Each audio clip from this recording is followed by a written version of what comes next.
Kamangmangan ang maging makasarili. Sinabi ko sa aking sarili, halika, subukan mo kung ano ang kahulugan ng kaligayahan. Magpakasaya ka. Subalit ito man ay walang kabuluhan, ang halakhak ay pinalagay kong kahangalan at kaligayahan ay walang kabuluhan. Sa pagnanasa kong makamit ang karunungan, ipinasya kong magpakalasing sa alak. Sa loob-loob ko, ito ang pinakamainam na dapat gawin ng tao sa malaikling panahong ilalagi niya sa mundong ito. Nakagawa ako ng mga dakilang bagay, nakapagpatayo ako ng malalaking bahay at ginawa kong ubasan ang paligid nito. Gumawa ako ng para sa aking sarili ng mga hardin at liwasan. Tinamnan ko ito ng lahat ng uri ng punong kahoy na mapapakinabangan ang bunga. Humukay ako ng mga balon na pagkukunan ng pandilig sa mga pananim na ito. Bumili ako ng mga aliping babae at lalaki. Ang mga alipin ko'y nagkaanak na sa aking tahanan. Ang kawan ko'y ubod ng dami. Walang kasindami kung ihahalin tulad sa kawan ng mga haring nauna sa akin. Nakaipon ako ng napakaraming pilak at ginto mula sa mga lupaing nasasakupan ko. Marami akong mga awit na babae at lalaki. Marami akong asawa at pawang magaganda. Wala nang hahanapin pa ang isang lalaki lalo na kung tungkol din lang sa babae. Higit akong dinakila kaysa sino mang haring nauna sa akin. Taglay ko pa rin ang aking karunungan. Wala akong ginustong hindi ko nakuha.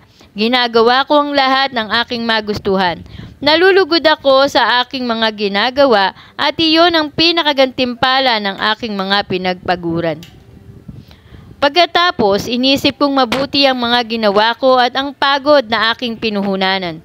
Nakita kong lahat ay pawang walang kabuluhan. Tulad lang ito ng paghahabol sa hangin.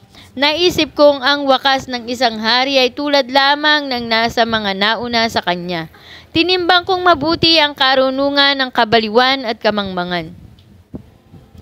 Napatunayan kong mas mabuti ang karunungan kaysa kamangmangan, tulad ng kabutihan ng liwanag kaysa kadiliman.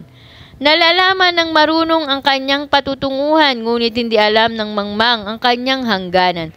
Ngunit nabatid ko ring iisa ang hahantungan ng lahat. Sinabi ko sa aking sarili, ang sinapit ng mangmang ay siya mo ring sasapitin.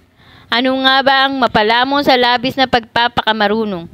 At naisip kong ito man ay wala ring kabuluhan, pagkat kung paanong ang mangmang ay nalilimutan pagdating ng araw, gayon din ang lahat ay mamamatay, maging ang marunong man o ang mangmang.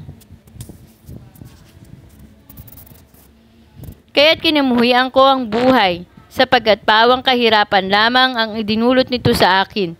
Lahat nga ay walang kabuluhan at tulad lang ito ng paghahabol sa hangin. Wala na ring halaga sa akin ang lahat ng pinagpaguran ko sa mundong ito, sapagkat ito'y may iwan lamang sa susunod sa akin. At sino ang nakakatiya kung siya ay marunong o mangmang? Gayunman siya pa rin ang magmamana ng lahat ng mga pinagpaguran ko at ginamitan ng karunungan sa mundong ito. Ito may walang kabuluhan, kaya nga nangihinayang ako pagkat ako ay nagpakapagod ng gusto sa mundong ito. Lahat ng pinagpaguran ng tao ay pinamuhunanan niya ng karunungan, kaalaman at kakayahan.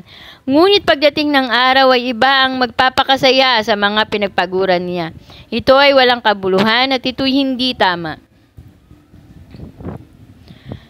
Nagpapakapagod at nagpapakahirap ng gusto sa mundong ito ang isang tao. Ngunit para saan ba ang pagpapakapagod na ito? Ano mang gawin ng tao ay nagdudulot sa kanya ng balisa at hinanakit. May mga gabi pang hindi siya makatulog sa pag-iisip. Ito man ay walang kabuluhan.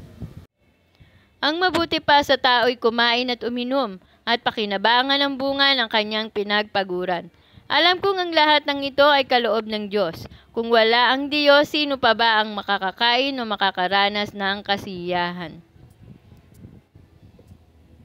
Ang karunungan, kaalaman at kaligayahan ay pinagkaloob ng Diyos sa lahat ng kinalulugdan niya. Ang makasalanan ay pinagtatrabaho niya at pinag-iimpok upang ibigay lamang ito sa gusto niyang pagbigyan. Ito man ay walang kabuluhan tulad lang ng maghahabol sa hangin.